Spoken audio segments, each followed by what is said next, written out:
O Brasil perde um dos maiores talentos da nova geração. O país viu tudo, desde o começo.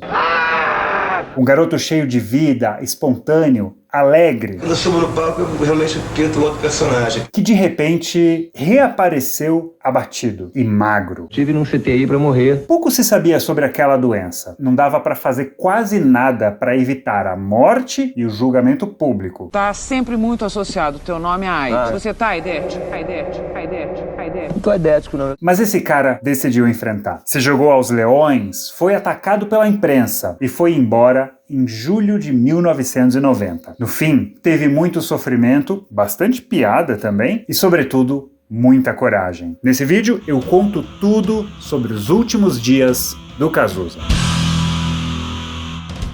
Esse vídeo é o capítulo final de uma série. Lá na descrição estão todos os outros vídeos em que eu conto sobre desde a saída do Barão Vermelho, quando descobriu o HIV, a matéria na Veja, enfim. A gente começa essa história em outubro de 1989, quando ele fez a última viagem para Boston, nos Estados Unidos. Lá ficava o New England Medical Center, um dos poucos lugares na época com recursos para tratar a AIDS, doença que ataca o sistema imunológico. O Cazuza estava lutando contra um citomegalovírus da família da herpes que um hospital de São Paulo não conseguiu erradicar. Ele andava de cadeira de rodas porque já não tinha forças para se mover e aquela seria uma estadia muito longa, de outubro até março de 1990. 5 meses em que ele praticamente não saiu do quarto. Dali para frente não há nenhuma fotografia conhecida do Cazuza durante o tratamento. E até por isso a gente vai usar inteligência artificial para recriar algumas cenas nesse vídeo. A ideia dos médicos era testar no Cazuza um tratamento novo, a didanosina ou DDI. Assim como o AZT, que Cazuza também tinha começado a tomar em Boston, esse medicamento diminui a reprodução do HIV, mas não consegue matar o vírus. Só que para usar o DDI, o paciente precisa estar de boa, sem nenhuma crise gerada por infecção. Então era uma balança. Cazuza melhorava do citomegalovírus, tomava o DDI, aí depois ele piorava, tinha que parar com o remédio, e aí por isso que durou tanto tempo. Até que ele começou a encrencar com as regras do hospital. A hora do banho, de trocar curativo, ele reclamava da comida, não queria largar o cigarro e nem comer, continuava fraco. Por outro lado, ele sabia ser engraçado e a equipe de enfermagem se divertia cuidando do brasileiro. Outra coisa que ele não largava eram os amigos. Graças ao status financeiro do pai, ele conseguiu pagar para que algumas pessoas fossem trazidas do Brasil até Boston. Foi o caso do produtor e amigo Ezequiel Neves, descobridor do Barão Vermelho. O Zeca esteve lá no Natal, que foi o último do Cazuza, quando a ceia foi no hospital. Lucinha achou um pedaço do muro de Berlim que tinha caído no mês anterior e deu de presente para o filho. E mesmo tentando levantar o astral naquela noite, no fundo, ela sentia a dor. Pela primeira vez abracei meu filho pressentindo a fatalidade da dor de perdê-lo. Me lembrei do menino lindo e saudável que ele fora enquanto apertava seu corpo magro, esquelético, me dando conta da dura realidade de sua aparência. Cazuza estava feio, com os cabelos feios, os bracinhos tão finos, o rosto tão encovado, com covas. É o que ela escreveu no livro Cazuza Só as Mães São Felizes, que tem link na descrição para comprar. E o lado artístico do Cazuza? Como é que tava? Em 88 ele tinha lançado o Ideologia e depois o Tempo Não Para, ao vivo. Aí rolou toda uma pressa para fazer um último LP, Burguesia, lançado em agosto de 89, mal recebido pela maioria dos críticos, mas que venceu um prêmio, o de melhor clipe internacional da canção título no Festival de Nova York. Quando soube, sabe o que é que o Cazuza falou? Finalmente um prêmio que ninguém vai poder dizer que foi o papai que comprou.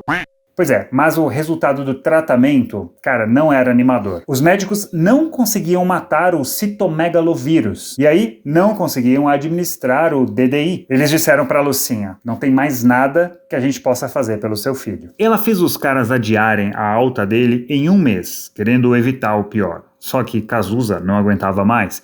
Então os médicos chamaram ela de novo e disseram, olha, deixa ele voltar para o lugar que ele gosta, o Brasil, e conviver com os amigos. Vai ser bom para ele. No último dia, no New England, a equipe preparou uma surpresa, um carrinho com doces Coca-Cola e uma camisa rosa-choque com desenho do Mickey.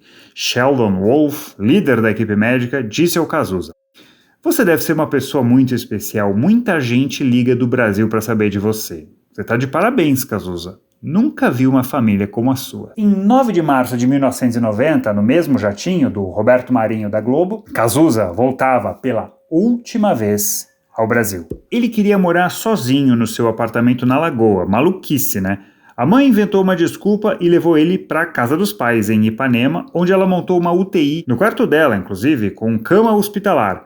Aí o casal foi para o quarto de hóspedes. Cazuza estava com 38 quilos. Ele tinha um catéter abaixo da clavícula direita por onde tomava os remédios, morfina para as constantes dores musculares, um antiviral e remédios para dormir. Ele precisava trocar os curativos 2 vezes por dia e urinava por uma sonda, sendo acompanhado 24 horas por dia por pelo menos uma enfermeira. Uma delas, Edinha, escreveu: ele chamava por mim inúmeras vezes a cada noite, ora para virá-lo de lado, ora para conversar ou pedir alguma coisa. Quando eu ficava bravo, nos chamava de incompetentes, xingava muito, mas ao mesmo tempo ele era uma pessoa cativante e me apaixonei completamente por ele. Sua rotina era assim. Lucinha aparecia no quarto e dava bom dia. Aí ele fazia fisioterapia para não perder os movimentos, depois tomava sol e banho de mangueira na cobertura, aí almoço, visitas e banho de banheira. Cazuza praticamente não tinha músculos. Por isso, eles precisaram colocar um colchão de espuma na banheira. Ele se machucaria só de encostar no plástico. Os amigos estavam sempre por perto. O Zeca ia todo dia. Lia notícias de jornal, ouvia música e assistia filmes com seu pupilo. Cazuza de fato teve uma melhora no ânimo, ficou mais alegre, falava que queria viver por pelo menos mais 2 anos. No seu último aniversário, de 32 anos, em 4 de abril, uma festa reuniu seus melhores amigos. Ney Matogrosso, Bebel Gilberto, Sandra de Sá, Frejá, Ezequiel. Uma festa entre aspas, né? Todo mundo ficou esperando na sala. Aí o Cazuza foi trazido na cadeira, falou com a galera e minutos depois já se sentiu cansado, tendo que ir para a cama. Aí ele quis usar o seu último sopro de vida para subir até as montanhas, mergulhar no mar e rodar por sua terra natal. Primeiro foi uma viagem para a fazenda dos pais em Petrópolis, na Serra Fluminense. Lá ele andou pela propriedade, foi ao galinheiro, tomou banho de sol e até escreveu letras. Depois, ele quis ir para Angra dos Reis, no litoral sul, de helicóptero, cedido por um dos filhos do Roberto Marinho, da Globo. Cazuza queria andar de barco e tinha toda uma operação. Ele deitava numa espreguiçadeira de piscina forrada com um colchão e coberta com um lençol, e era levado por 3 seguranças por toda a orla da praia até o cais. Em alto mar, deu seu último mergulho. Por fim, cara, ele organizou um negócio chamado Caravana do Delírio. Ele comprou uma veraneio e pediu para sair andando pelo Rio de Janeiro com seus amigos. Cabia umas 10 pessoas nesse carro. Uma presença certa era Bineco Marinho, que esteve muito com ele naqueles dias, e também era soropositivo. Cazuza tomou água de coco na barra, tomou sorvete, andou na estrada das Paineiras, que leva ao Corcovado. No fim de maio, ele quis ir a um shopping em São Conrado para comprar roupa. Enquanto escolhia, uma multidão se aglomerou do lado de fora. Cazuza acenava. Quando saiu, alguns aplaudiram. Há pouco mais de um mês da sua morte, o cantor estava irreconhecível. Para não dar um baque psicológico, Lucinha e João pediram para tirar todos os espelhos de casa. Até que um dia, Cazuza teve que cortar o cabelo e ele exigiu um espelho para ver como é que estava ficando. E ele levou um susto. Nossa, como eu tô acabado. O último show que Cazuza assistiu foi de Caetano Veloso, na estreia da turnê Estrangeiro, no Canecão. Ele entrou só depois que as luzes foram apagadas para não ser visto e foi ao camarim antes do bis. Depois jantou pela última vez no seu restaurante preferido, o Antiquários, no Leblon, que já fechou. No dia seguinte, fez sua última visita aos amigos do Barão Vermelho, uma surpresa no estúdio Nas Nuvens, no Rio. A banda estava reformulada, gravando o disco na calada da noite. A biografia do Barão descreve a cena. Comovidos com a presença do amigo, os Barões mostraram uma a uma as 11 canções do disco. Ao longo da audição, Cazuza se emocionou e chorou, e se mostrou positivamente chocado com a evolução da ex-banda. Ao final, se despediu para sempre dos velhos amigos. Sua última aparição pública foi em 2 de junho, no aniversário de Flora Gil. Lá estavam Lulu Santos, Baby Consuelo e Caetano, entre outros. Ele teve uma conversa em especial com Gilberto Gil, que aliás tinha perdido o filho Pedro, baterista da banda Ego Trip, em janeiro daquele ano. Segundo Gil, Cazuza quis contar que estava sentindo a morte. Ele disse que havia tido um coma profundo, que ele descrevia como sendo um portal da morte, e me contou como tinha sido bom, da sensação agradável que sentiu. No último mês de vida, sua energia era menor a cada dia. Às vezes ele mal conseguia falar, até que no dia 4 de julho, um médico que acompanhava o Cazuza disse aos pais dele: "Se preparem, a hora está chegando." No dia 6, Lucinha acordou o filho como de costume. Depois chegou Ezequiel. O Zeca achou o Cazuza meio estranho, indiferente, ele falou muito pouco, mas disse que queria assistir ao show da Legião Urbana, que seria no dia seguinte no Jockey Club do Rio. Perto do meio-dia, ele pediu para chamar sua mãe e disse: "Mãe, estou morrendo." Mas calma, cara, era uma piada. "Porra, mãe, tô morrendo de fome, o que é que tem pra rangar?"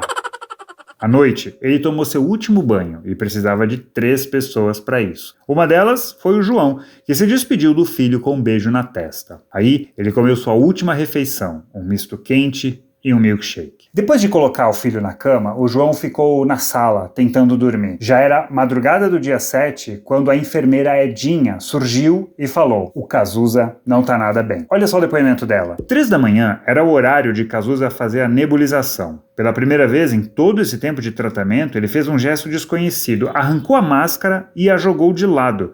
Eu disse: "Cazuza, não faz isso." E coloquei a máscara outra vez. Cazuza tirou novamente. Ele já não falava e não disse mais uma palavra sequer, mas insisti. Ajeitei o elástico atrás de sua cabeça, fiquei segurando para que ele não a soltasse mais.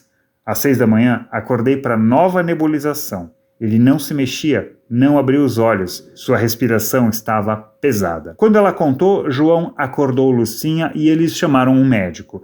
Enquanto ele estava sendo avaliado, a mãe permanecia sentada no chão do quarto, com esperanças de que o filho iria sair daquela. Aí, não aguentou, foi até a sala e ficou olhando pro nada. João andava de um lado para o outro. Aos poucos, a ficha deles ia caindo.